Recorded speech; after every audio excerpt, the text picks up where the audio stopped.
Hey financial advisors, it's Akin with Indigo Marketing Agency, and today I want to tackle a question I get all the time, which is, when you get a new LinkedIn connection, what should you do about it? What is the proper protocol for following up and trying to engage these new connections? As part of our total marketing package, we help advisors by making new connections for them on LinkedIn, and we send a follow-up message thanking the person for connecting and sending some helpful, relevant information. But beyond that, there's actually a lot you can do to sort of engage that person and start the conversation. So I want to go over a few of those ideas today.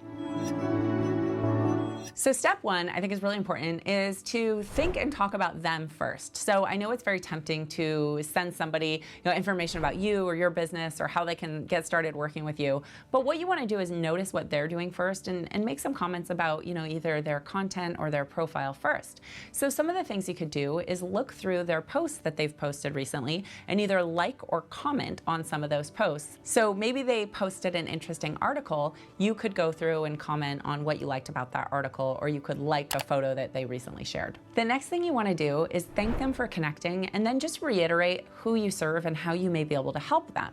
So maybe something like, hey John, thanks for connecting. As you may know, I help lawyers that run their own practice to set up a benefits package for their business. So something that shows that that they may have needs surrounding financial planning and you're familiar with helping people like them to reach those goals. Another really cool thing to do is to send some follow-up information. So maybe you have a video or a webinar or a guide that you could send them that would be valuable, relevant, and helpful. So do make sure that you do this in a targeted way. It shouldn't be something that you're sending everyone on LinkedIn. Maybe it's employees at a specific company where you're saying, hey, I actually have a guide on how Wells Fargo employees can maximize their benefits package. I think you may find it interesting, and send it along. A lot of times what happens is after that kind of initial conversation, everything kind of goes cold. What you want to do is about 2 months later, circle back and re-engage with all of your new connections. So there's a way to sort your connections by the most recent, and then you could just go through your most recent connections and re-engage with them.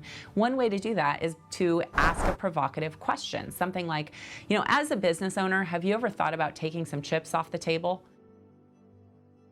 That may be something that they've been thinking about, maybe a pain point for them. So think through your audience and think through their pain points, and then ask a provocative question of something that may be, important or relevant to them, and then send some follow-up information on how you may be able to help them achieve that goal. So, maybe something like, that's exactly what I help business owners do. If you have questions about your specific situation, click here to schedule a phone call. Something easy, simple. What you're trying to do is establish the relationship, circle back, re-engage, and take it off of LinkedIn into real life. And so that's kind of the strategy there. And there's some tips on how to engage with people on LinkedIn once you've made a good connection, but you need to kind of nurture that connection and get it to the next step. I hope this was helpful. Please like and subscribe, and I'll see you in the next one. Bye.